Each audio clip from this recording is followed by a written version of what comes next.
We're ready. Good evening. I'm Betsy Hagee. I'm the chair of the Wasco County, North Wasco County School District 21. Welcome and thank you for your patience while we were discussing things in executive order or executive session. So thank you. I will call this meeting to order and we will begin with the Pledge of Allegiance. If you'll stand with me. I pledge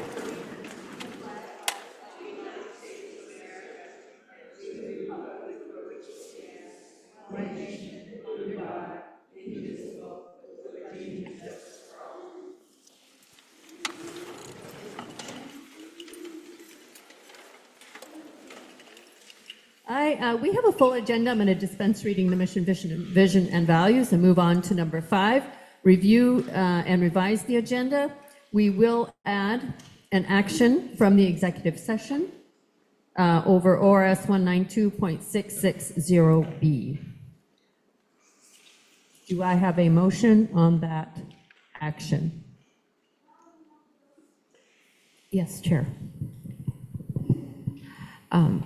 I make a motion that the board elect not to hear the appeal dated September 11, 2025, and to direct the legal counsel to notify the complaining party of the reasons why. Okay, restate the motion. Oh, wait. Does anybody second that?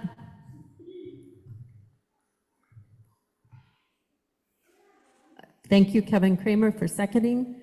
I'll restate the motion that we motion that the board not to hear the appeal or not to act on the appeal dated September 11, 2025, and to direct legal counsel to notify the complaining party of the reasons why. Any discussion? Okay, let's vote. All in favor, please say aye. Aye. Any opposed? Opposed. Okay. Thank you, Director Kelly. Motion passes. We're good? Okay. And next is public comment. So we have 2 signups for public comment. The board will accept public comments today. Anyone?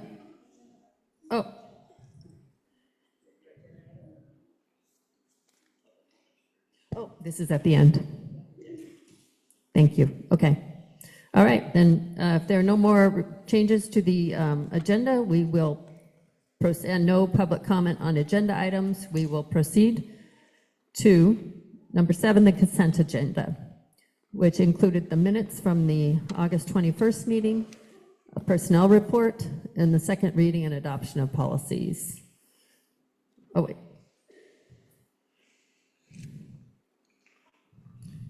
Is it possible to take off the second reading?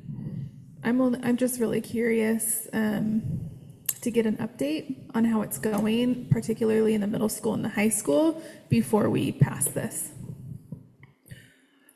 You could move to put it at the end with all the other policies if you want to wait, because in my presentation I do have some cell phone data update. I would move to do that. Okay, so Director Kelly has moved that we move item 7C, second reading and adoption of policies for the JCEB personal electronic devices, back in the agenda to the point where we're discussing the actual policies and the changes.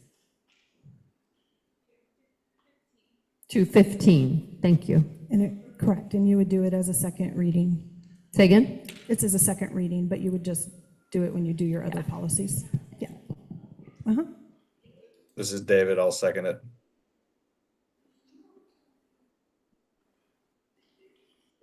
Dave, you had a question? I was saying I'll second it. Any discussion?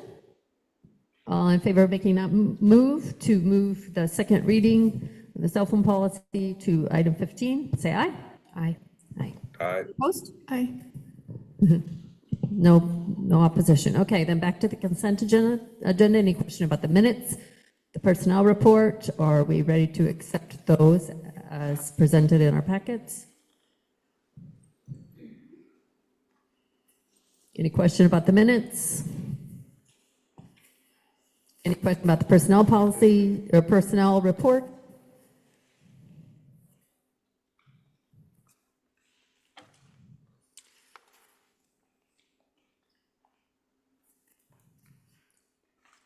Are we looking? I need a motion to accept the consent agenda that contains the minutes and the, thank you, that contains the minutes and the personnel report. I'll make the motion to approve the consent agenda items. Thank you, Director Kelly. Do I have a second? Thank you, Dana. I'll second All in it. favor of approving the consent agenda, please say aye. Louder? Aye. Aye. Oh, you have one mic between you. Oh, fun. Okay, Kevin? Okay, aye. And then Director Jones, aye. in opposition. Okay, passes. Oh, wait, David? And aye. Did you vote? Aye, okay. Aye. Okay, passes 6-1, or no, 5-1. We don't have Jose with us tonight. Okay. Board action calendar review. This is in the agenda. I don't want to spend too much time on this. I think we're going to have some reports about different things in the facilities that Dan will share with us of interest.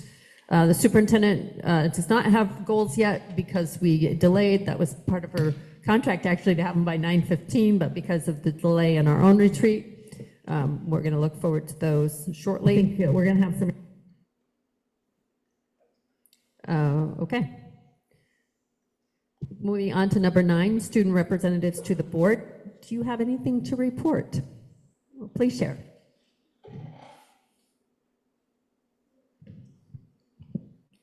Our first month back at TDHS has been a success. We're all getting back in the groove of staying on top of our work and having the new law enforced. With the new Oregon law banning electronic devices, students have not just engaged in class lectures, but also with their peers. Although it's something completely new, the students have been doing incredibly well. There have been low reports on usage. On our first week back to school, we had many early release days due to the heat. I just want to give a special thank you to all the staff who pushed through the immense heat while coming back to new school year. This school year, ASB has been promoting more rewards and ways to earn more spirit points, such as fan of the game, spirit spots, and more spirit days like Jersey Thursday and Friday Riverhawk gear, to encourage the pride of our Riverhawks to rise.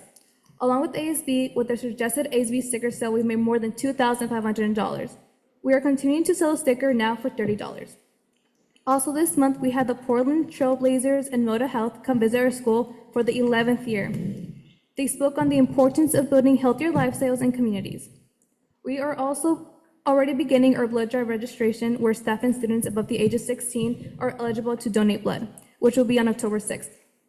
This year, we also brought back Outstanding Youth of the Gorge. This recognition is sponsored by Toyota, and one student will be recognized for an empowering trait each month. This month, Marilyn Benjamin won. The trait this month was honesty. And at the end of the school year, the students who have been elected will be entered for a raffle eligible to win a car. As for the seniors, we've had 2 parent meetings informing them about FAFSA accounts, which FAFSA opened yesterday, earlier than expected. Parents are also encouraged to attend at least one of these meetings about senior requirements. And we are now super excited at TDHS for the upcoming month for our homecoming events. Thanks, Nancy. Raphael, do you have a report?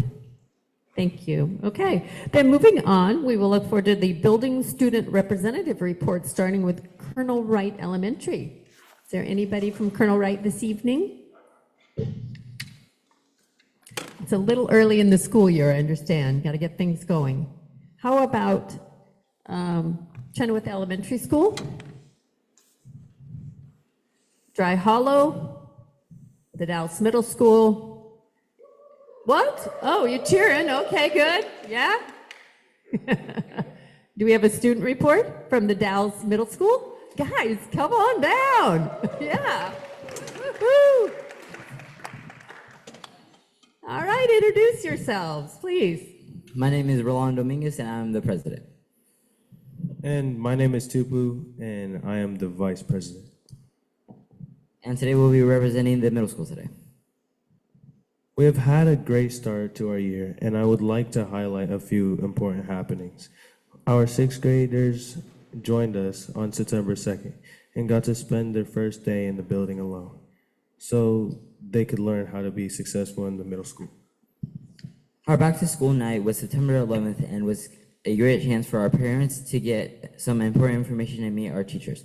On September 18th, the Trailblazers visited our school and did a PE takeover day. It was awesome. And we got our fall pictures taken.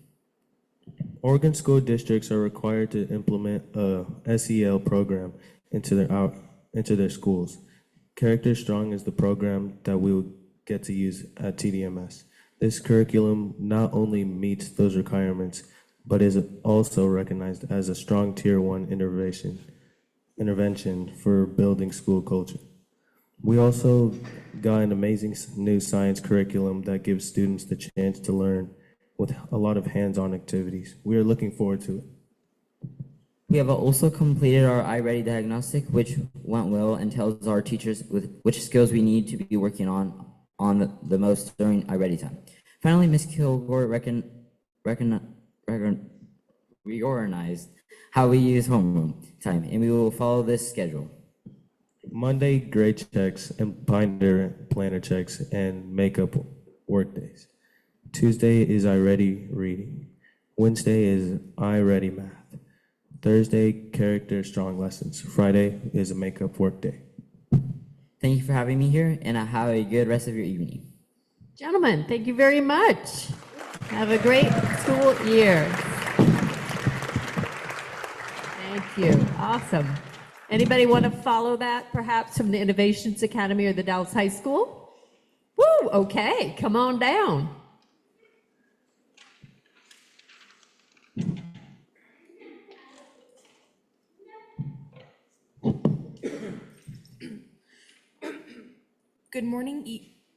Good evening, members of the board. My name is Kit Dunbar, and we're excited to share what's been happening as we kicked off this new school year. The start of the year has been full of positive energy and possibilities. Students and staff are already working together on planning upcoming events, and there's a real sense of excitement as ideas start to take shape. It feels like we're laying the foundation for a year that's going to be both fun and meaningful. Innovations Virtual Academy has begun a new platform called Edge Unity. Like with any new system, using Edge hasn't been perfect, and there's definitely been a few technical bumps in the road. But overall, it's been a pretty smooth start, and most of us are adjusting to it quickly. Now that we're further into the trimester, more students are showing up than ever to our advisory time and engaging in their coursework regularly. When asked, most of us said we actually prefer Edge over the previous platform, Edmentum. A lot of students mentioned that the classes move at a better pace. The activities feel more interactive, and the material goes deeper in a way that feels more meaningful. Innovations Academy in-person school started this year with a school-wide art field day. With the guidance of guest artists, every student had the chance to help create a piece of a phoenix sculpture for our school. It was amazing to see all the students focusing and helping creating leather feathers, fabric feathers, dyeing fabric, and assembling charcoal and wood for the sculpture. The mural sculpture isn't just art, it's a reminder that we're all connected and that when we work together, we can create something incredible. And while we were working on the mural, we also got to take part in a drum circle. Honestly, it was a blast. Everyone was just kind of figuring it out together, and as soon as the whole group was drumming in a rhythm, it was loud and it was fun. And it had this cool way of bringing everyone together. Another event that really kicked off the year on a high note was our ice cream social. It was awesome to see everyone hanging out, laughing, and connecting over ice cream. It definitely felt like one of those moments where the school came together, and it was a great way to welcome both new and returning students. Overall, the beginning of the school year has been filled with energy, laughter, and teamwork. We're excited for all the opportunities ahead, and we can't wait to share more as the year continues. Thank you for supporting our school and giving us a chance to have these experiences. Thank you. What a great start to your year. Thank you very much. That was awesome. That was Innovations. So anybody from the Dallas High School, or Nancy, you kind of, oh, well, look at that, one bar. I have a question real quick. Where can we see that sculpture? Yeah. It's not quite up Thank you. Great. Hi, everyone. My name is Amber Foley, and I'm excited to represent the Dallas High School this year. Starting off extremely strong with athletics. So far, our football team is 2-1 this season, and we have an upcoming home game against Philomath tomorrow at 7 p.m. Our 12 seniors will be celebrated at the homecoming game October 24th. Also, there will be 2 opportunities for the student body to travel with their cheerleaders to support our Hawks on their away matches in October, and there's more information to come about that. Volleyball's record is now 5-3, and the league started this last Tuesday when we won 3 sets over Madras. Our student section came prepared to cheer them on, and during the game, we honored Suicide Prevention Month and everyone we lost. It was a competitive game, and we know our girls are ready for the league. Cross country had a meet this last week in Seaside and had some outstanding placement. In the 4,300 meter easy course, the girls finished in 8th, and senior Laura Black led the girls with a time of 22 minutes and 22 seconds. In the 500 meter moderate course, the girls finished 2nd and the boys finished 5th. They were led by freshman Luke Sorensen and junior Alexandra Meza. Also in the 500 meter hard course, our boys finished 2nd, and senior Tyson Long finished in 9th place overall and 2nd out of 4A runners. Senior night is tomorrow, celebrating a whopping 17 seniors after their home meet tomorrow at Cirrhosis Park. Our boys and girls soccer teams are both undefeated. Our girls teams have dominated almost all their games and only have allowed 1 goal scored on them. Both teams played Astoria this last weekend and won 6-0, and the boys won 7-0. To honor our athletes, ASB and leadership have started recognizing Athletes of the Week. Athletes of the Week are voted on by their teammates and eventually voted on by the student body during advisory. These athletes also get entered into a free car raffle with the help of Columbia Gorge Honda. Our freshmen are off to a great start. Freshman and new student orientation was a success, and our club fair on September 11th allowed students to sign up for potential clubs they'd be interested in. Clubs like HOSA and STEM Club saw a significant amount of interest. Our new ASB director, Ms. Gallant, and her leadership class are working hard every single day to get new ideas for our school to be more spirited. Our homecoming week is completely laid out, and our theme is Passport to Paradise. We have many community events planned and are looking forward to October. Thank you, and go Hawks. Thank you very much. Appreciate that, Amber. All right, moving on to staff reports. D21 Education Association. Kate Galt. Good evening. I have spoken with you a few times, and I keep coming back to one word. It's communication. It's the heart of building understanding, trust, and strong schools. This month, I'm especially encouraged that our union is also leaning into this effort by asking each school to attend school board meetings. This helps staff stay informed about district decisions while also giving board members a closer look at what's happening in our schools. Tonight, our middle school team is here, and a few teachers are excited to extend personal invitations to you. We know your time is valuable, but we would love for you to visit our classrooms and see the incredible work happening every day. Ms. Barriga, who teaches English language learners, invites you to her first period newcomer class. It is a space full of courage and curiosity where students are learning a new language and a new community all at the same time. Ms. Larson, our art teacher, will be launching ceramics next week. The best time to visit would be the 29th through the 2nd, but truly any time you can stop by, you'll see students creatively in action. Ms. Long, who teaches 7th and 8th grade science, is rolling out the new Lab Aids activity-based curriculum next week. She welcomes you to come and observe and experience this hands-on approach to science learning. I also want to express my gratitude to Director Winillage for already visiting some of our elementary schools this year. It makes a significant difference when board members are present in our classrooms. As we move deeper into the school year, staff and students are settling into routines. Our elementary schools in particular are working hard to establish structure while balancing larger class sizes and fewer support staff. Teachers across the district are also stepping up to cover for one another when substitutes aren't available. While this shows an extraordinary commitment of our educators, it can take a toll when it happens often. We know compensation helps, but the real solution lies in collaboration, creativity, and problem solving together. On a hopeful note, our union leadership has begun meeting with Dr. Bernal and Ms. Harris to strengthen district-wide communication. Although we've only just begun this work, I am encouraged by the commitment on both sides and optimistic about the bridges we can build.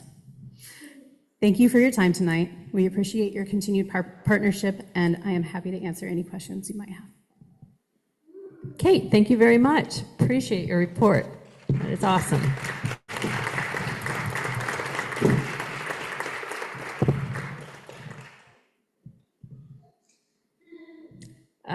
Then the Northwest Education Support Professionals representative, Sonia, are you here to give a report? Okay, thank you. Okay, School Board Subcommittee reports. Director Elledge, Scholarship Committee? Normally, we don't meet till later in the year. I will cease to ask you until later of the year. Community Outreach Team, Director Pauline. Yep.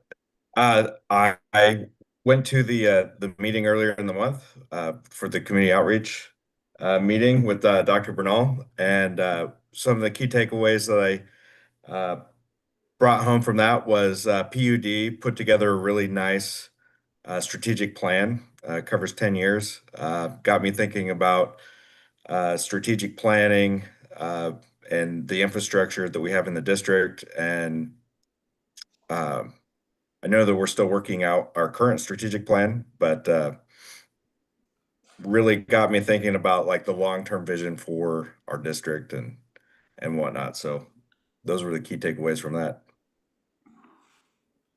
Great, thank you, sir. What about this, the stewarding body committee? Director Elledge, can you talk to us about the current status of that? All right, so our first meeting is next month. It's a 2-day meeting, so I'll have more to report after that. From the stewarding body committee for the intensive program? Correct. My understanding is that committee will be kind of phased out. They're out of the phase of making recommendations. Did I note that wrong?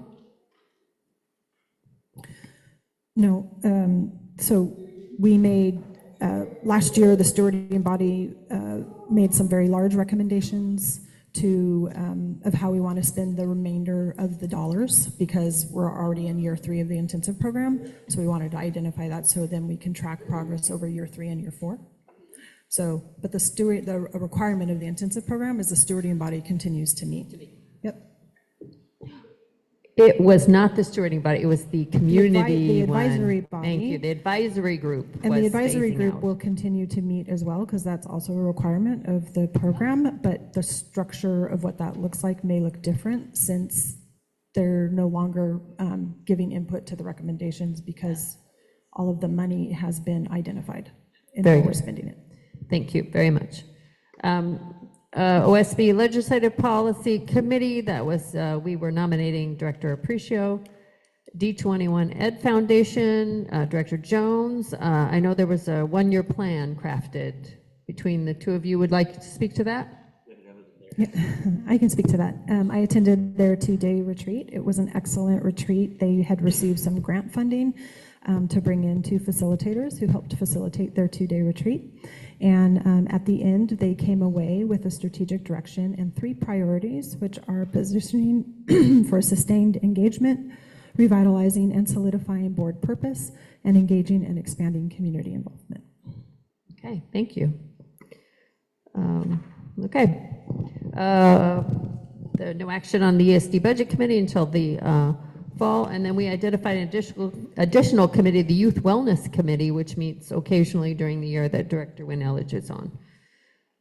Yeah. Moving on to new business, the superintendent's report.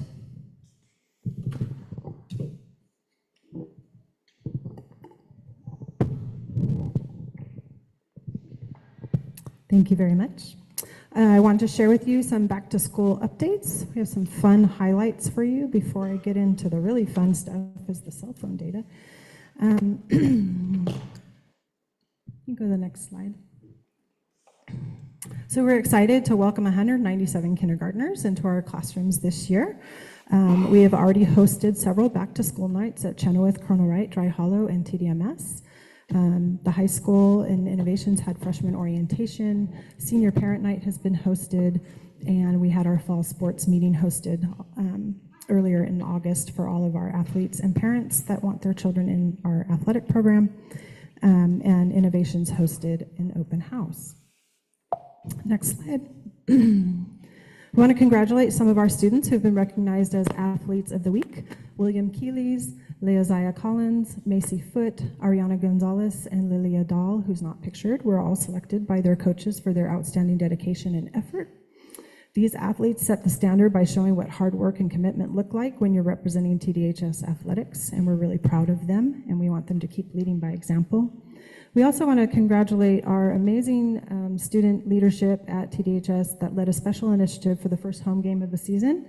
Instead of a gate fee, TDHS partnered with the United Way, and we collected donations to support those affected by the Rowena fire, and they raised just under $1,700. Next slide. Last week, really fun, Rip City rally with Moda Health. They came, bringing the Trailblazers and Moda Health from the hardwood to the highway. They came to Chenoweth and did a really fun assembly.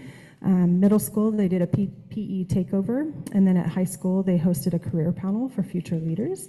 And one of our lucky students, Jesus, won free Trailblazer tickets. So that was really fun. Next slide. We're excited that Crystal Corey, our library technician at Dry Hollow, was honored as Educator of the Year by the Chamber of Commerce. Some of the things that people expressed about Miss Corey is she pours her heart into creating a school community filled with love, kindness, and hope. She organizes Veterans Day Assembly and Giving Tree Project, runs book fairs that fill the library with treasures, leads Breast Cancer Awareness Day to honor families. She's a true treasure to students, staff, and the community, and we're just really honored to celebrate her. Next slide. Sure, you can clap. Yeah, you're very excited. And the finishing touches are complete at our new Hawk's Nest. We have all of our signs up from all of our donors who, and to proudly honor them, those who made this dream a reality. Their support has really helped the Hawk's Nest soar higher than ever. All right, cell phone policy update. So far, the implementation of our new cell phone usage rules and procedures are going smoothly. Staff have been reporting that our students are actually more engaged and actually talking to one another more. We're very grateful. We had an anonymous donation from a community member that provided a secure lockup location for each school office so that when a cell phone does have to be confiscated, we have a place to store them that locks with a key, which takes the responsibility and ownership off of any of our staff members in terms of like liability if something gets lost. So every school office is now equipped with one of those, and we're really grateful for that donation.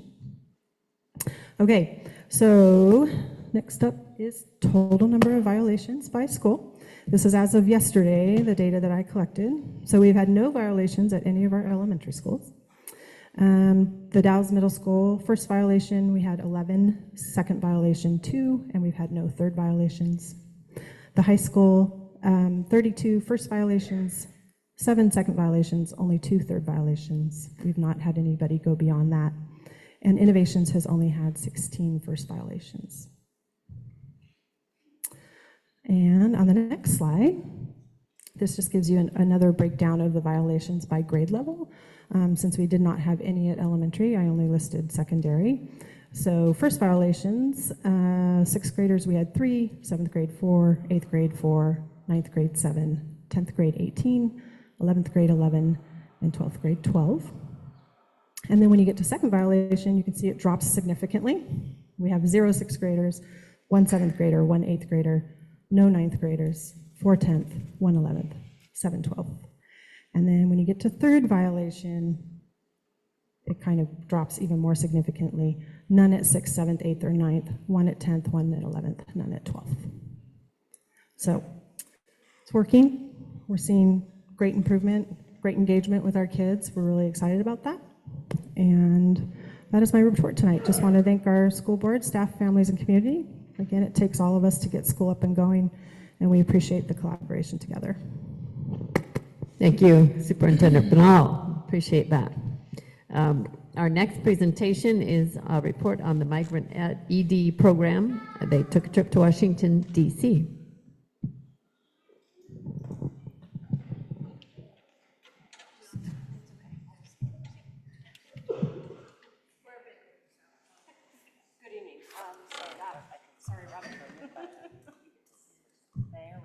Good evening, and thank you for having us. I'm Dana Peterson, the superintendent of the Columbia Gorge GSD, And I'm very pleased to introduce Nubia Contreras, who is the graduation specialist for the Migrant Education Program.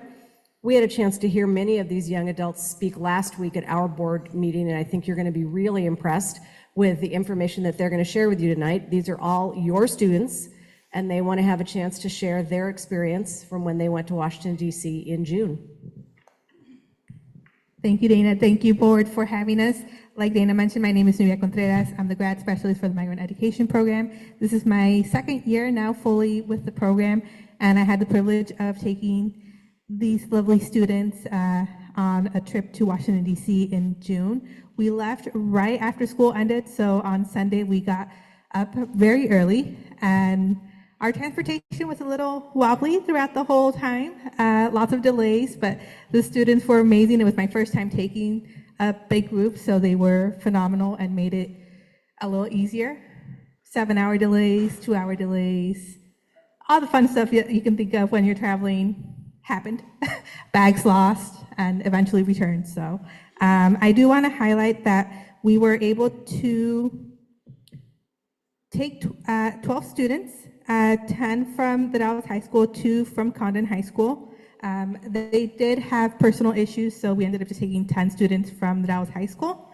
And 3 chaperones, myself included, another ESD employee, and Ms. Comerford, who is now retired, but English teacher at the high school.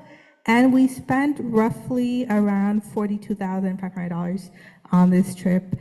So on these students that will tell you their experiences and what they learned. So I won't talk anymore. I'll pass it on to Lily. Hello, my name is Liliana Rivas, and I was one of the 10 students that got the amazing opportunity to go and learn about our stay in our country in Washington, D.C. in June. I am a junior at the Dallas High School, and I was accompanied by all the people here, plus the ones you saw last week. So we had a great trip. We had a couple delays, as she mentioned, but that was only that made it better because we got to learn more about the people that I was going with and about our advisor, Nubia, and Carmen, and all the other advisors that came with us. We got to learn more about them and meet them, and it was pretty great. Okay, so in the slideshow right there, as you can see, the top left picture is of us in front of the White House. I did not expect it to be very well protected. I mean, obviously, you know, that's the President of the United States, but I didn't expect that, so that was pretty cool seeing it. We went to the World War II Memorial. That was also pretty great. The people from Close Up gave us a speech and talked to us about, what World War II was and, stuff like that. And it was pretty great. It was also my first time flying, so that was pretty scary. The liftoff, I had to hold one of my, it was Alondra's hand. I bet she was pretty scared as well, but if you scroll down a little bit more, that is us at the U.S. Capitol on Capitol Hill Day. Capitol Hill Day was when we all went and dressed up in fancy uniforms, or suits, and talked to the governor and the senates. We had the chance to ask them a couple questions about, what's going on nowadays and what their plans are for things that are going on right now. And we got a lot of good information out of that. So that was pretty great. Although some of them weren't there, we got to talk to their representatives, and they still gave us pretty good information, although not the best as if the governor themselves were there. And yeah, I just wanted to say thank you so much for the opportunity. It was great. I loved it, and I'm going to pass it on to Alondra.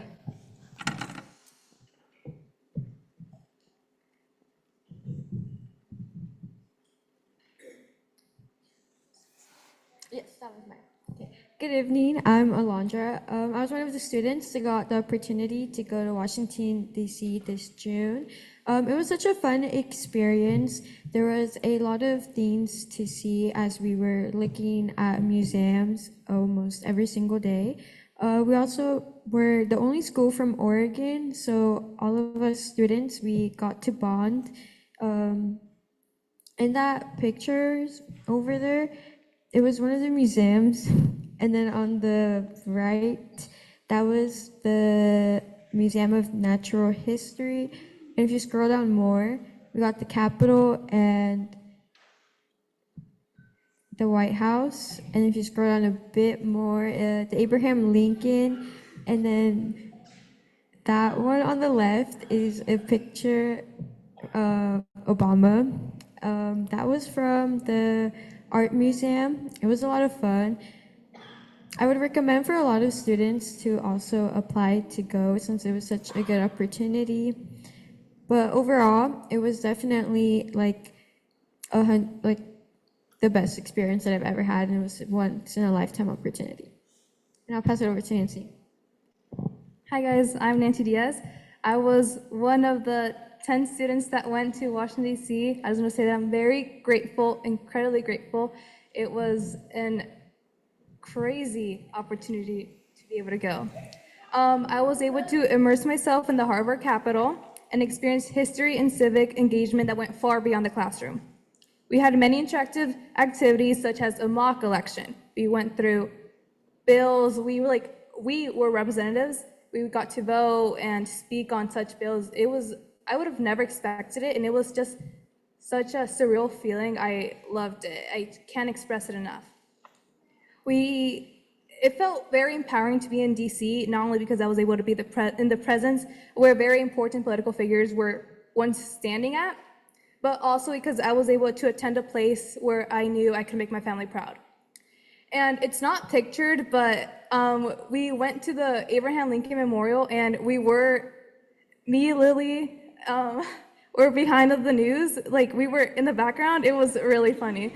And I spent the whole night finding the news channels, like DC, this day, this day. It took me so long to find it, and I found it. And I have a picture, but it didn't show on there. It was so funny. It was just the best. And I had many opportunities to make new connections, like that top photo on the left.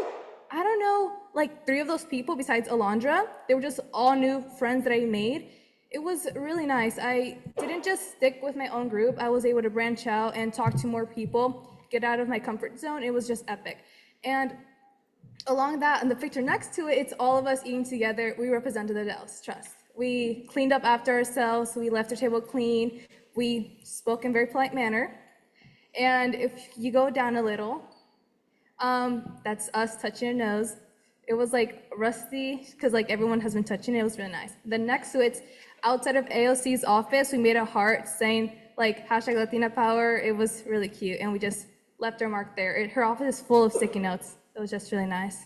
Again, I just say thank you so much. I couldn't be more grateful. And that's also AOC's office, filled of sticky notes. It's really nice. Thank you so much. Hello, my name is Rafael. I'm currently a senior at the high school. And again, I want to say thank you to the board for recognizing us. And thank you for Nubia, Ms. Comerford, and Carmen for chaperoning us. I know it probably wasn't very fun traveling there. But I want to talk about some of the experience I had. Probably one of my favorite ones were the portrait gallery in DC. I mean, I'm kind of a history nerd, so I really love seeing all the presidential portraits. You can always see George Washington. They did have all of them all the way up till Joe Biden. So they had every president there: Obama, Bill Clinton, John F. Kennedy, all of them. The World War II Memorial was really surreal to be at. We had all 50 states, including the territories represented there. You got to walk around the memorial and see how every state contributed to the fight. And then you also got to see the Franklin Delano Roosevelt Memorial. So we got to see not just at the state level who helped fight the war, but also at the executive level. We also did get to visit the Capitol on our trip. I got to meet Senator Merkley. We did not meet with Senator Wyden or Representative Bentz. We talked with their staffers, but it was a really special opportunity to be able to ask them questions up front. No censorship, just ask whatever we wanted to. We also did get to see the Declaration of Independence up front in person, the Declaration of Independence, the Bill of Rights, and the Constitution. We also did see the Abraham Lincoln Memorial.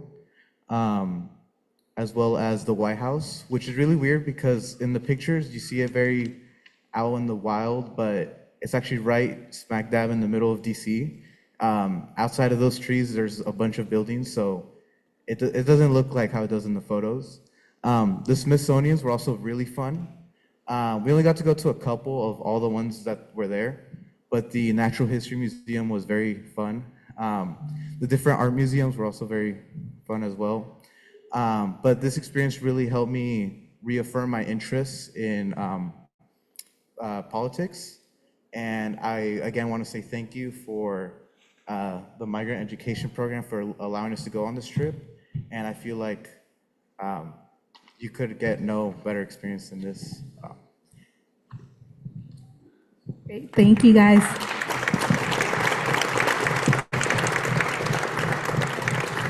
Yeah, I just want to highlight that all the 10 students that attended the DC trip are taking AP US History right now, too. Say it again.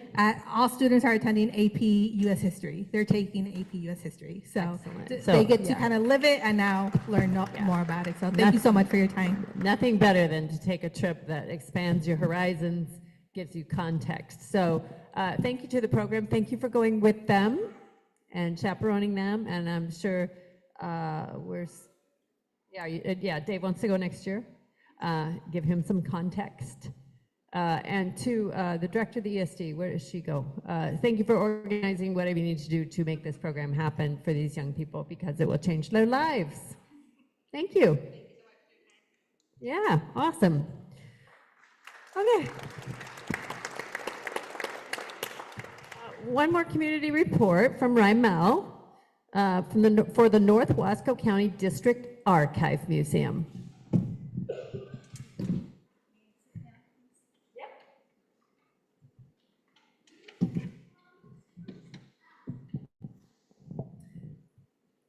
Who knows where the Archive Museum's located? 1, 2, 3, 4. Good. Well, and how many of you have been to the Archive Museum? 1, 2, 3. I know. Okay. Perfect. The Archive Museum was started in 2004 when the District 9 and 12 became 21. So it's been around a little while. It's located out at Watonka Building. We have a mission statement. I'd like to, but Stephanie's working our magic. Perfect.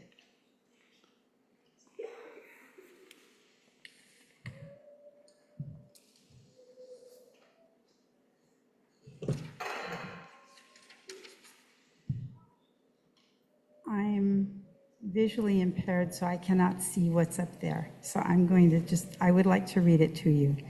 That the Dalles School District Archive Museum is a nonprofit museum. I'm having trouble with this one, even seeing this, so I'm sorry. Would you like me to read it, Rymel? Would you please? Yes, the mission statement for the Dalles School District Archive Museum.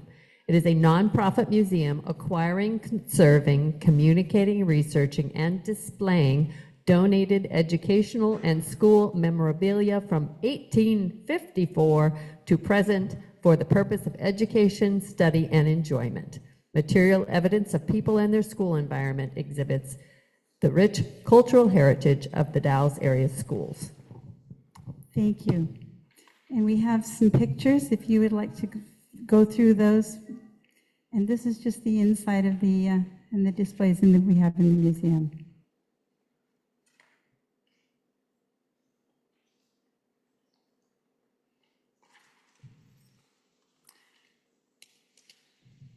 It's both D9 and D12.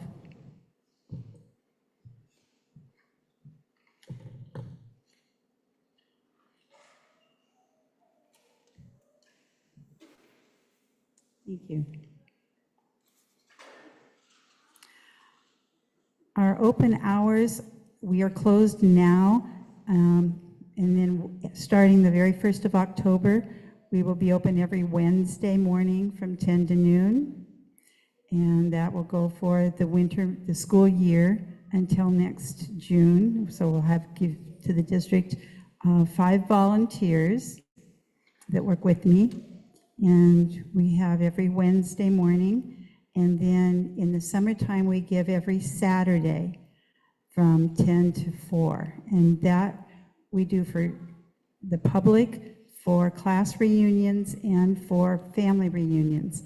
If other people want to have the museum as part of their program, like if it would be Kiwanis or a Rotary or a sorority group or a family group or a church group, they can contact me and we can go out and have those times at the museum at any time in the evening or other day times.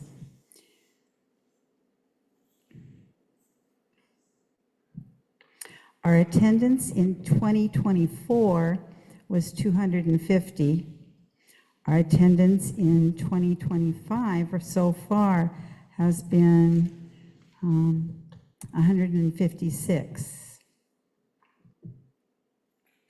Our donations, which are purely donations, not selling yearbooks, which we have, and other memorabilia, but from just our donations this year, we've had $312.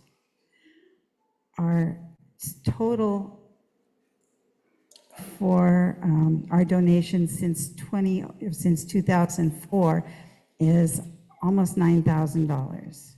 So we have enough that we now have a goal that some of the class reunions have offered to even donate toward, and that is to refurbish the 2 outside murals that are on the end of the high school by the bullpen.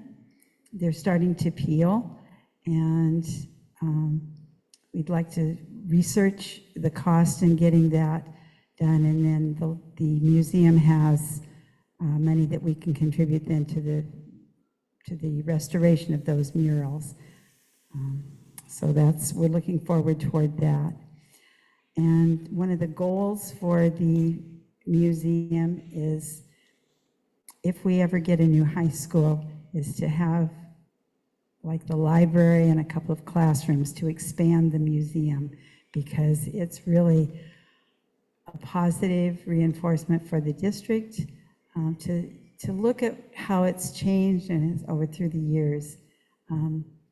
We have uniforms, we have trophies, we have yearbooks, we have pictures. We have all the elementary, middle school, and high school, and both districts came together.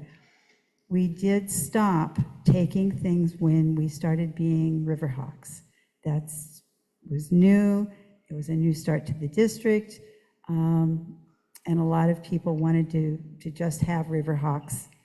And I said, great, that's a good definite line that we can say. When they became the Riverhawks, the Dalles High School, one community district,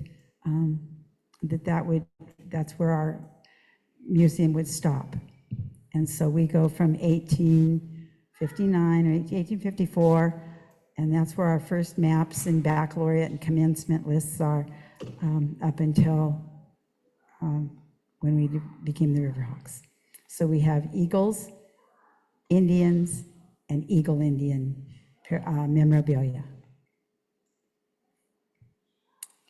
Any questions? Questions? What a great project, Rymel. Thank you. What I will do is I have a card that gives the time and when the museum is open. Is this our free admission ticket? It's free anytime. Let me know and I can meet you out there. Thank you, Rymel, for preserving this history in the community and making this your passion project and a resource for the community. Thank you. And to the volunteers that work with you. If you want to pass this around to the students.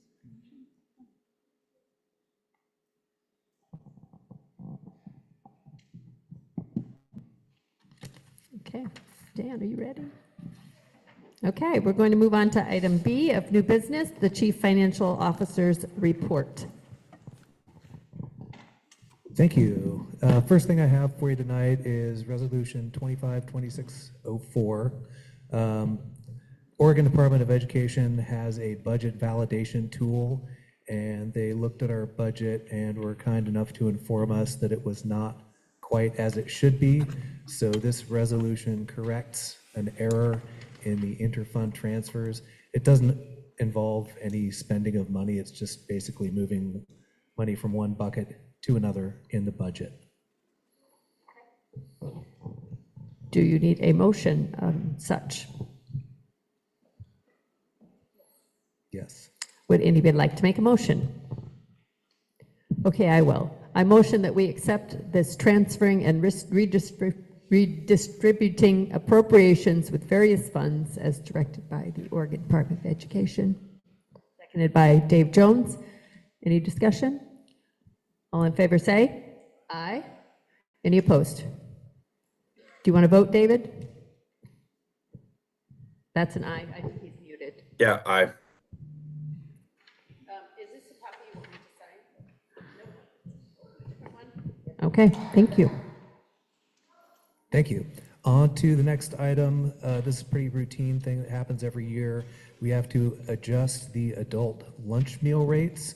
This is the money that adults pay when they eat in one of our facilities. And it's necessary to ensure that grant money is not being used to subsidize meals for adults because it's not intended for them. This is just an action item. It does not require a motion. Thank you. Okay, so you're showing us what a meal costs for an adult, which is, oh, there is an action. Oh, my mistake. Yeah, there is an action. I move to approve the adult lunch rate of $5.25 and the adult breakfast $3.50. Okay. Does anybody want to make that motion? I will make that motion. I move to approve the adult lunch meal rate to $5.25 and the adult breakfast to $3.50. A second from Dave Jones. Any discussion? All in favor say aye. Any opposed? Aye. David said aye. Does this mean that we can all go and use this as our cafeteria if we pay $5.25 and $3.50? Please do. The lunch ladies would be happy if you did that. Why would they be happy? To see the board getting into the schools and being involved and seeing. Okay. I was about that. Seeing all Like our more kiddos. customers. Raimel, I don't know if I can ask you for your, to the curbside. DoorDash? Okay. The OREA, Oregon Retired Teachers, are going to lunch and having a program at the museum this next month. Okay, great. And maybe they will use these meal rates. They will. Okay, that's awesome. Okay, we passed that. Moving on to financial statements. So the financials are still the financials from June 30th. So if you've been looking at those, you won't see very much change from the last time I presented. Couple of high points again. Expenditures came in low, but revenues also unfortunately came in low. That was something that I added to the report last week, was a detailed revenue report. Before then, there was only an expenditure report. So you will see that the expenditures came in at 88% of budgeted, and the revenues came in at 90.3% of budgeted.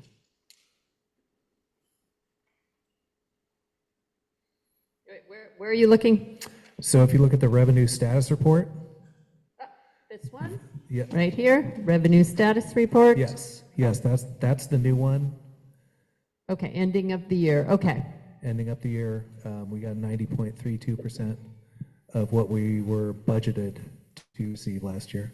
Okay, and the 56,510 year-to-date expenditures, year-to-date revenues, oh, it was very close. I'd like to ask a question, if I may. I'm just curious, on some of the general fund money that hasn't come in yet, do you expect that anytime soon? Are we looking a couple months? Is there a reason? $2 million off? I don't expect most of it to come in at all at this point. We've been, there are a few little And it's not going to be general fund money. There will be money coming in, trickling in from a few grants. But no, I don't expect the revenue to change substantially. What is the general fund composed of? Is that property taxes, the local property taxes, or state funds? What is So that? the general fund is mostly state school fund. So that's the money that we get from the state and the money that we get from the county. But of course, the state reduces what they pay us by what the county pays us. Year-to-date revenues. When you have a revenue for the bus replacement fund, where are the revenues coming from? That's a good question. Where do you see that? Well, it's just, item 295, vehicle bus replacement replacement fund. So that's a general fund, so that's going to be coming from the state school funds. So they just didn't fund it as high as we hoped? No. Okay. So are all these kind of state-funded external revenue sources? Yeah, when we're building the budget, we get an initial allocation, and then when the money actually comes in, sometimes the allocation is different.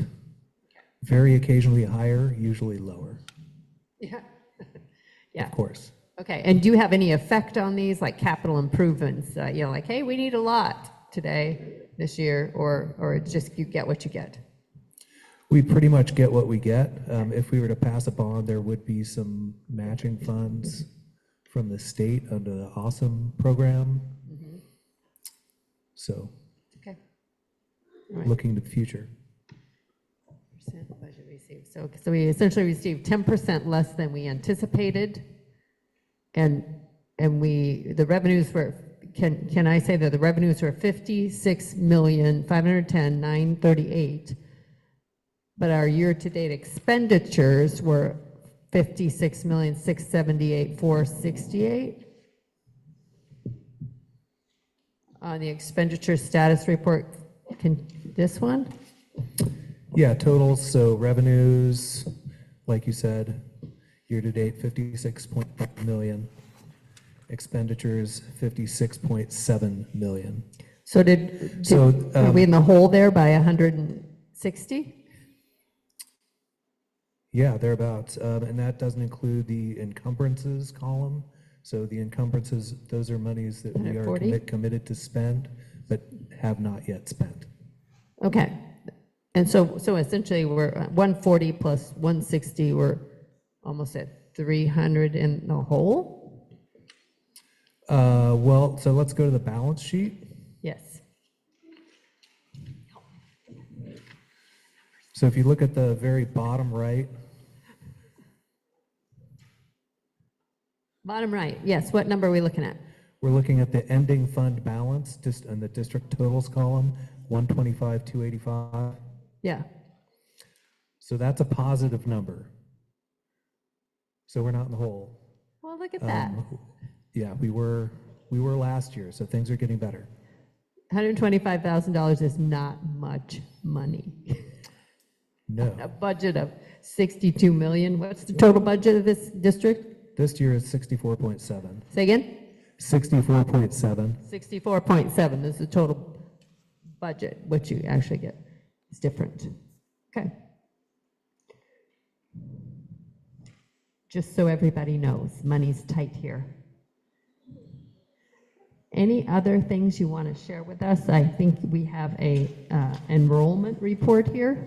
Yeah, before we get to that, we'll just say that once we run our September payroll, all our payroll costs are encumbered for the rest of the year. So at our next board meeting, I'll be able to start reporting on the 25-26 financials. And I'll continue to report on the 24-25 financials until after our audit is complete and our numbers are finalized. Okay, thank you very much. Okay. As you say, on to enrollment. For me, so two things. For one thing, the total number 2875 is larger than the number we based our budget on. So that's good news.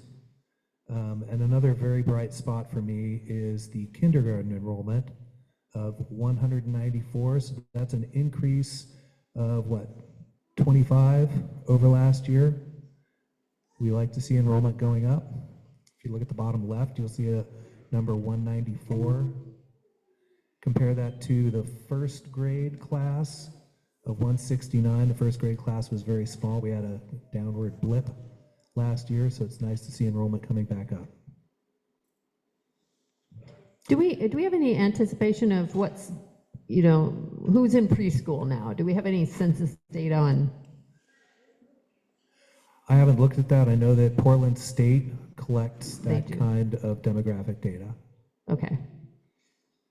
So we do have a ability to forecast on incoming classes for a few years, kinda. Somewhat. Yeah. Yeah. Something to look at. Yeah. Something. Okay.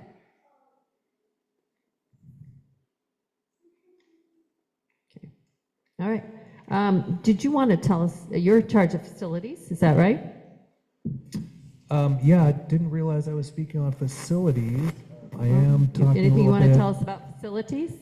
Farm to table. Pardon me? Was there a question that you had about facilities? Well, I think the elevator's broken. The elevator is broken. Yeah. At the Dalles Middle School. Yes. Yes. You want to tell us about that? Yeah, so we have, old buildings. The elevator is broken at the middle school. It's 30 years old.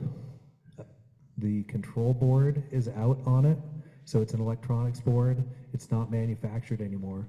Our facilities director is looking into finding a refurbished one that might extend the life of the elevator. If he's unable to find that, we currently have an estimate of $150,000 to replace the control board. You can't just replace the control board, you have to completely update the control panel, bring everything up to code.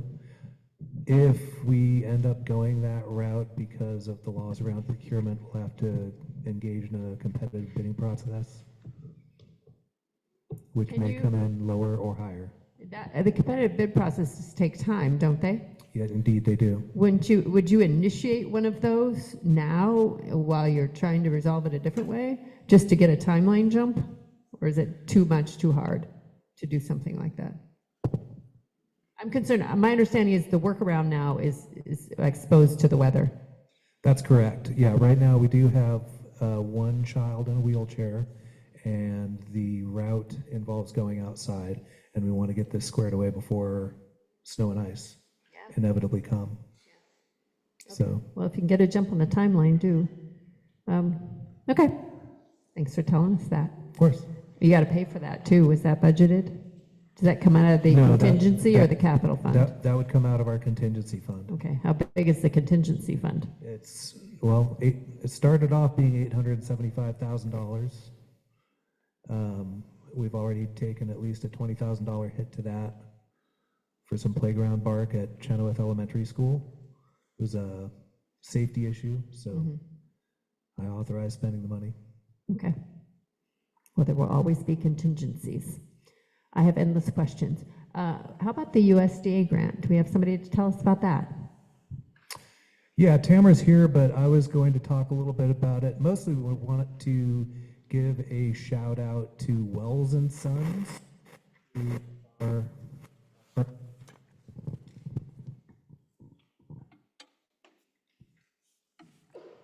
check. Okay. Yeah, Wells and Sons are our partners in the Farm to Table program. I think we might have some slides on those, do we?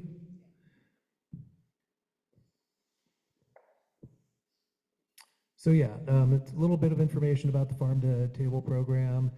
You can see that we get a grant that's over $13,000 for that. In order to become certified to participate in the program, the farmers have to jump through a lot of hoops. So we really appreciate Wells and Sons jumping through those hoops and providing us with the fruit. Tamara was kind enough to bring some of it along, and I hope it's not here at the end of the night. Please take some with you, or if the meeting continues on for a really long time and you get hungry, help yourself. Yeah. Where is Wells and Son? They're doing pears and apples. Yeah, they're in Hood River. They also operate the Packer Orchards fruit stand. If you're on 35 heading out toward Odell, Parkdale, stop by and visit them. how is this going to impact our food service, this small grant, and the students? Well, it cuts our costs a little bit, and our students get access to delicious, fresh, local produce.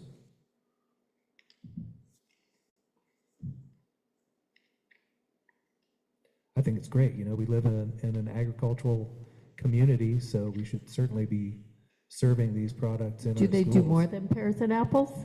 I'm sure they do. I'm not that familiar with their operations. Okay, I'm curious. Okay, anything else about that? Personally, I don't know what the other directors think about food service, but I am very wholehearted about Whole Foods and the importance of making food, not just reheating it. And I know we have challenges right now, but I hope in the future we have a different source, a different kind of food service. So this is a good step. Y'all done, Dan? All done. Woo! Jason, would you like to share anything? I doubt it, yes. Okay. We gave Jason a workout earlier in executive session. So, and you know, because we came out late, so we were very involved. Okay, discussion items. Board goals. This is interesting. We had a retreat, a work session retreat, where we were to come up with our board goals for the year, where we're going to focus our effort and energy. It was facilitated by Vince Adams from the OSBA. It involved district leadership, folks came, it was all part of the program, and then there was very little time at the end to kind of put together goals, and then there was a promise by Vince to write them up. Yeah, I got it like 2:43. By the time I opened my email, it was 4:30. I'm like, what's this? So, and so reading his summary, and who else received the summary? Yeah, but who's read it before now? Dana, you haven't seen it yet. Kramer's not seen. David, did you see it yet? Dave, see it yet? Yeah, of course you did. So, it's not exactly what I thought it would be, what we kind of had talked about. We had 3 focus areas, and help me remember. One was collaboration to build trust, you know, and part of that is working more closely with staff. One of the strategies there was to add a work session every month to increase collaboration and trust. Trust rolls downhill. So another one was metrics, using metrics in our decision making. So that has been something we've been asking for. And the third one was, wasn't the third one looking at budgets and staffing and everything from the classroom up? Is that it? This is really our time to work on this. David? Saying that sounds familiar. Yeah. So what we got from Vince is a little, I mean, it kind of pulls out of like an OSBA training module. So I'm not sure how to translate it. Some of these things are things we're going to do. It's like, well, yeah, we're gonna do a superintendent evaluation. No surprise there. We did agree that we had a lot to learn about the very technical space of education. Part of that, being engaged with each other to learn that, and the staff through work sessions was certainly a goal. Staff also expressed to me that there is an added workload from work sessions. And so, you know, we want to work to mitigate that. Maybe calendarizing some of the things we talk about. Handbooks came up this week, and so it's like, hey, let's do an annual review of the handbooks before the school year starts. There's language in the policy that's a little bit like unsure what we're supposed to do around those. So I think we could develop a calendar of topics. You already have some work sessions scheduled that have topics, and then some of them are just about educating us in the very technical space of education, understanding who does what. There's always been a little bit of uncertainty about personnel and what our responsibility is around personnel and approving licensed teachers and whatnot, because the language in the superintendent's contract is a little bit unclear there. So we have a lot of things we'd love to talk about. And I expect to make a request to have work sessions on the second, maybe Thursday of the month. So the next one would be October 9th. And I mean, anytime between 3 and 6 for a couple hours. And you guys can help us pick what a good time is for you. Does that make sense? Okay. Does anybody else want to share what they took away as terms of goals or directions?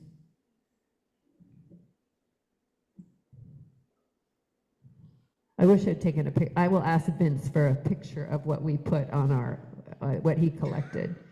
I find this very different than what he gave us or what we were doing in the meeting. And again, it was very short. We were over time and it was just kind of get out of Dodge and I promised to write it up and it's. Yeah, Betsy, I have a picture of what we wrote down. Hey, send it to me. Okay. Okay. I will. Would you like me to read it real quick or? Sure, yes. Well, okay.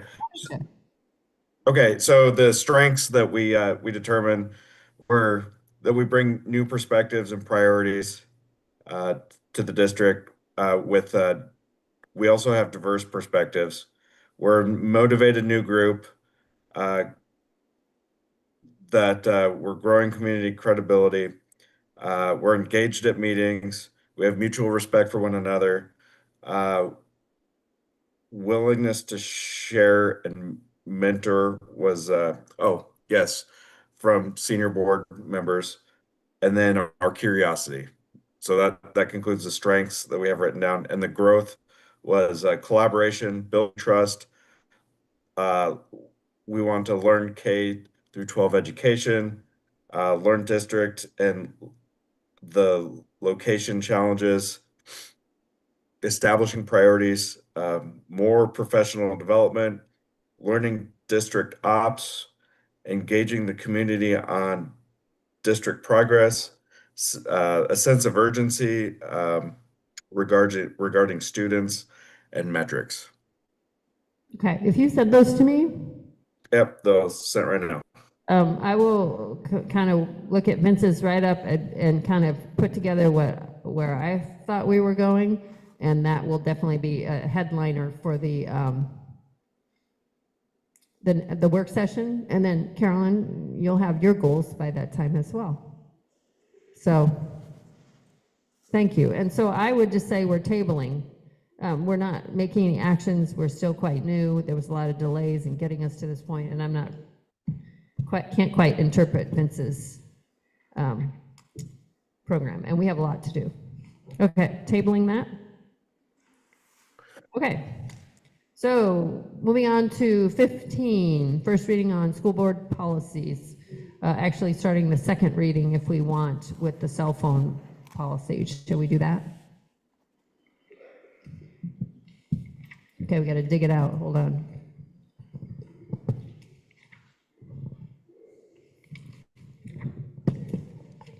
Can we get into some discussion before, like a motion or anything? Can we get into some discussion before a motion? So we heard metrics from Dr. Bernal,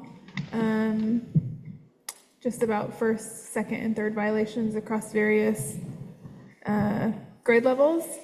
And I'm hoping maybe to hear from leadership from the middle school and the high school about any pain points of implementation, challenges or successes about implementing this for the first month of school.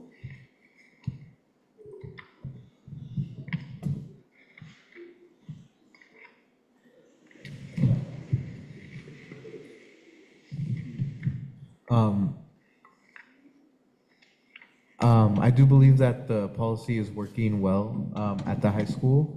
As students are more engaged socially and academically, you can definitely tell a difference between how people interact with each other in classrooms. And that's just an observation I've made in the classroom. I'm Phil Williams. I'm the principal at the high school. I want to let you know that we have enacted the cell phone policy. I did a lot of time and training with the staff, Everybody seems to be rallying behind it. We are closely tracking the data based on grade level. Our freshmen are doing wonderful because they are used to the things that they had.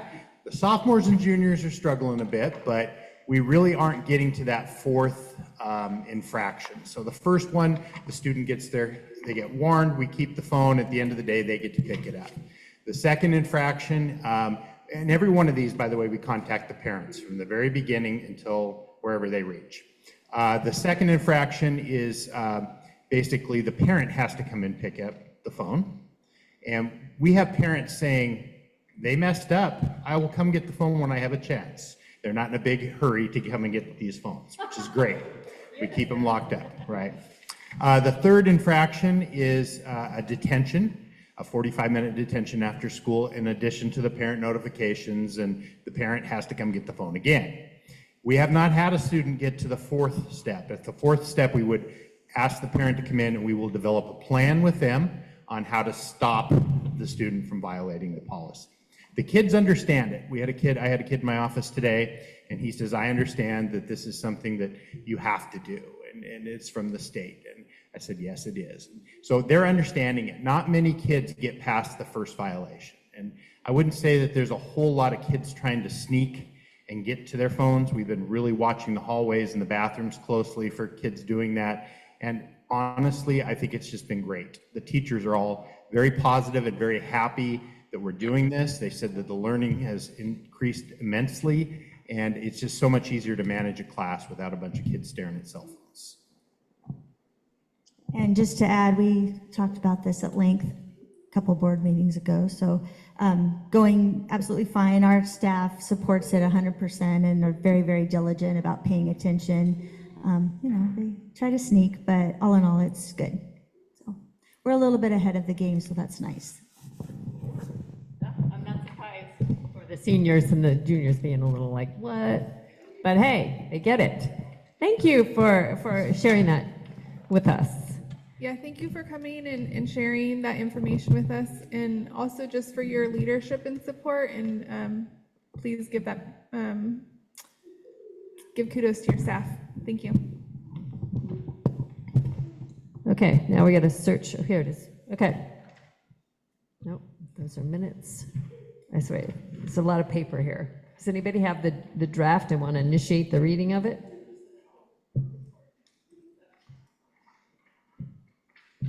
Do I have it right here?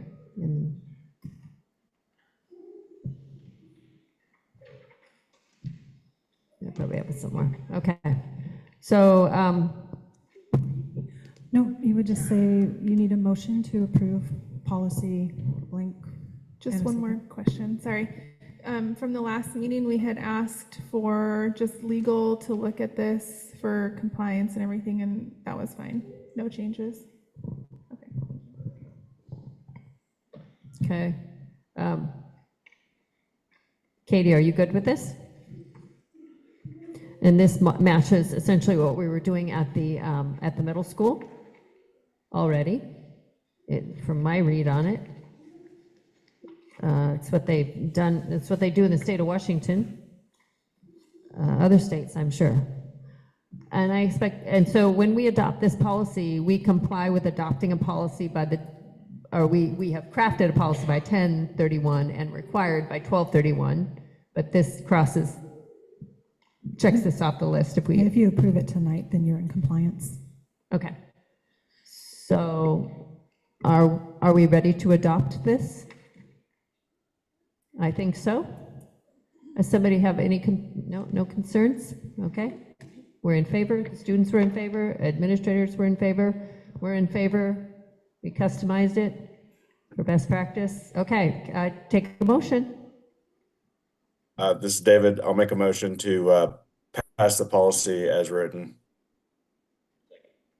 Dave Jones seconds that. Any discussion?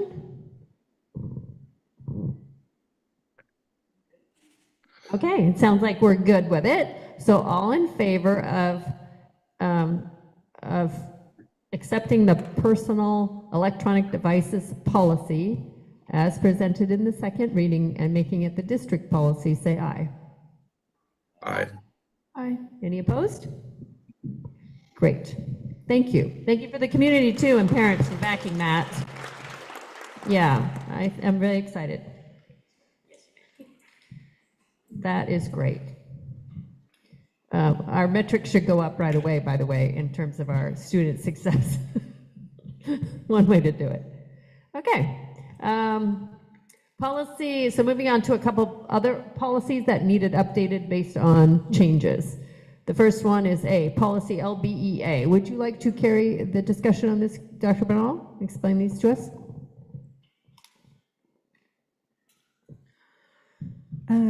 This is an update based on some changes to OAR 581, 026, 03, 05, and 0310, which describes the process for parents to provide notice about enrolling their student in a virtual public charter school and the district's response. When they're enrolled in these virtual public charter schools, where does their dollar per student cost go? Goes to the charter school. Goes to the charter school. And we have an online program at Innovations, is that We right? do. Is that considered a charter? No. No, it's just an online option. Okay. So in a sense, by this controls the number of students that can exit at. Correct. Although. We're well under the 3% cap. Okay, so it's not really likely to impact anybody. If you were at 3% or Then we over, could deny. you could say, no, you can't go. Correct. To this virtual charter school, because it's a public school, right? The virtual charter school is a public school. It is. Okay, but they could go and pay anything they wanted to at a private level. That's correct. Yeah, okay. All right, so do I have a motion? Oh, this is first This reading. is just first reading. We're done. Also, first reading now for the immunization school sports participation.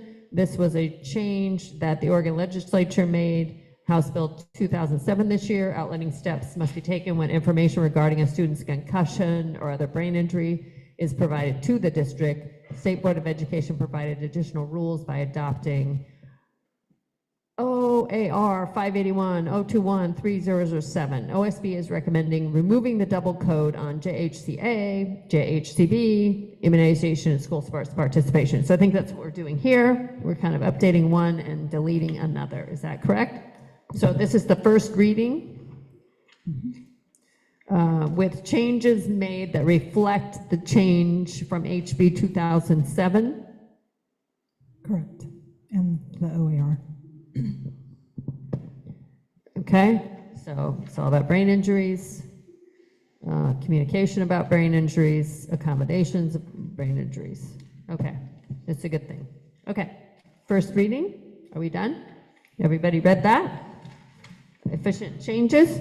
The next one is policy JOA, directory information. The State Board of Education recently made changes to the rules regarding directory information and student permanent records. This directory, this policy reflects those changes to our system. So they keep data, we keep data, and they're saying, and so we are aligning with what they keep and with what we will keep, which is looks like essentially very, very little, right? It's very interesting. Very little is kept. Wow. Okay, so that was a first reading. Where is this, where are these, the board packet is online if anybody's curious about these. And then here is a draft for education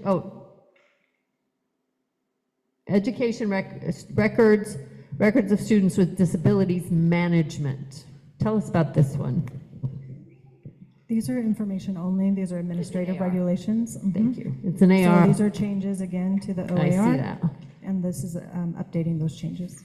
It's your AR about part of it is impacted by collecting some of that data that they said, please do not collect. And it's the whole thing, despite we just changed a few items. Yep. Here we go. It's all ARs to the end. Okay, up. Yep, we're done.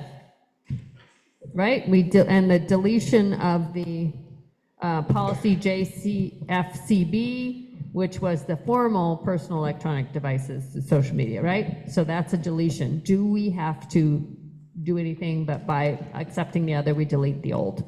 Okay, great. Okay, then moving on to number 7. Comments from the audience about non-agenda items. So we have two people who have signed up. So I'm going to read the expectation for public comment at this point in the meeting.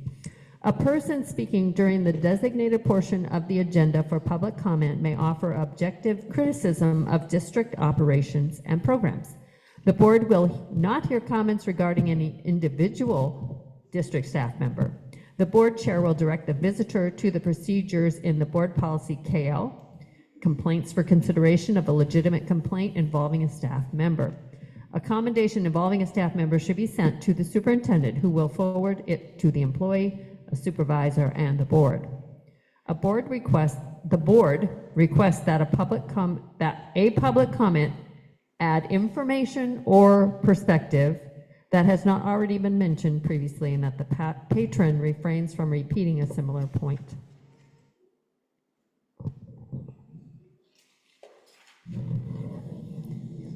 Cynthia?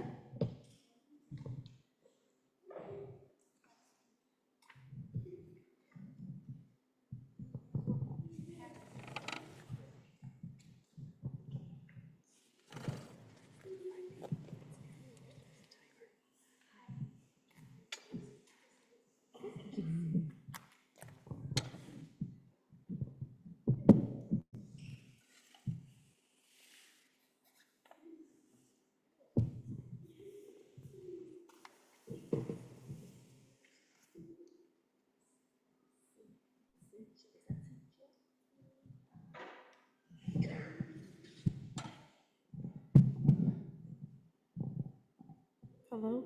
Okay, it's on. Thank you, everyone, for taking the time to listen to me. My name is Cynthia Vasquez. I have a son in the SLC area in Chenoweth Elementary School. He is a 7-year-old boy who is on the autism spectrum disorder with a developmental delay, and he's nonverbal. His education has been compromised in the institution classroom where he is a student, and he also does not have the necessary support to help fit his educational learning. These concerns that I will mention in a few seconds have been already mentioned to the institution and to the administrator. My son has already completed an entire school year with these ongoing concerns, and I am deeply worried that he will go into another year where his education is compromised due to the lack of support from the SLC team. Right now, as a mother and as his advocate, I am requesting that teachers and aides get more support and train in order for the special needs children to be treated with that respect that they deserve. Having one teacher for more than 20+ students, it's not enough. My son has the right to have the present teacher and to be given the correct education, and by this I mean one teacher in one classroom, not one teacher for 20+ children, and that needs to be divided in one classroom and go to the other one, and so on. Number 2, stop merging students. My son was harmed by a student who is taller and older than him. This could have been prevented if age and size, including developmental needs, were considered. This incident was also reported to me several days after this happened, and since that day, I'm still waiting for an incident report. That is a lack of communication between school staff and parents. Very important. Visuals, which help the students learn, and by this I mean an educational classroom that includes everything from ABCs to decorations that encourage students' learning. I have requested them and even given ideas for funding or buying materials myself. And right now, my son's classroom, it's empty. It's black and white. And I don't think that's okay for them. They have the same right as other students. A welcoming classroom. If I consider that if a classroom is not welcoming for an SLC student due to his needs, we'll help their support. Safety, this is very important.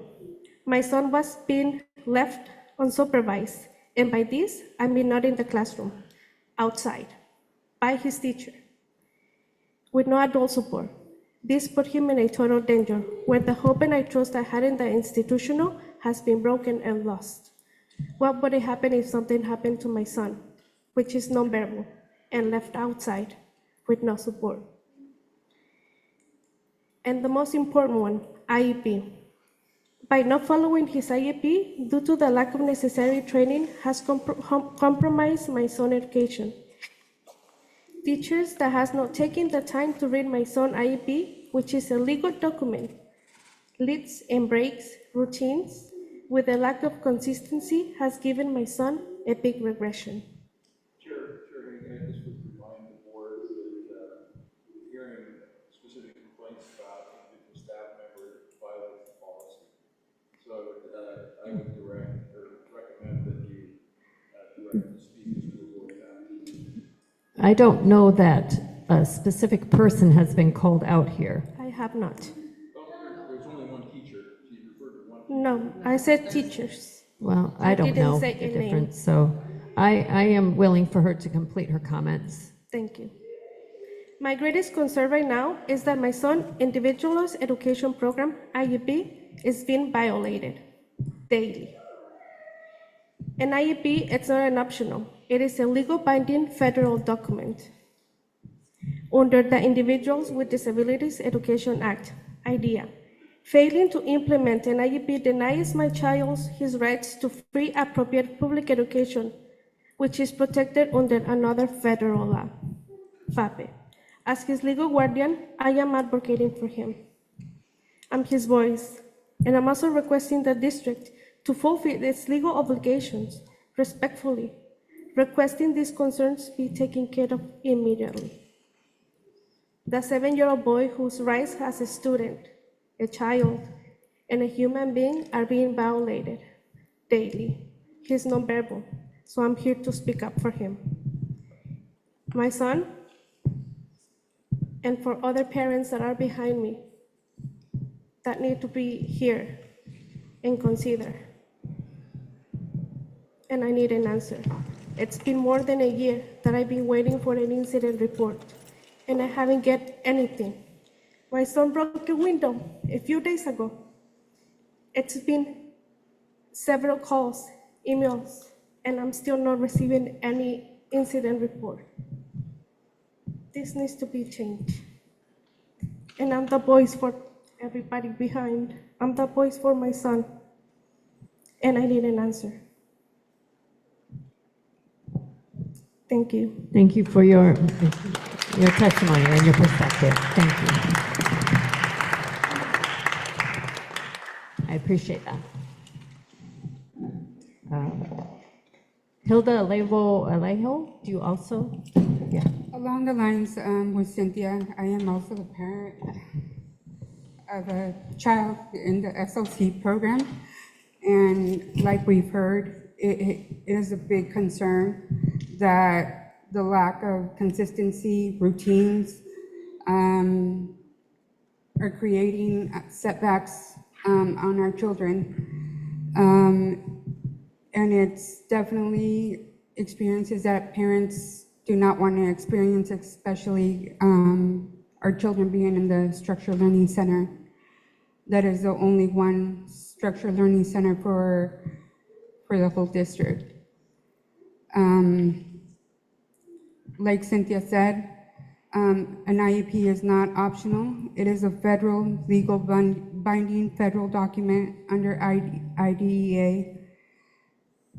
Failing to implement an IEP denies my child's right to a free, appropriate public education.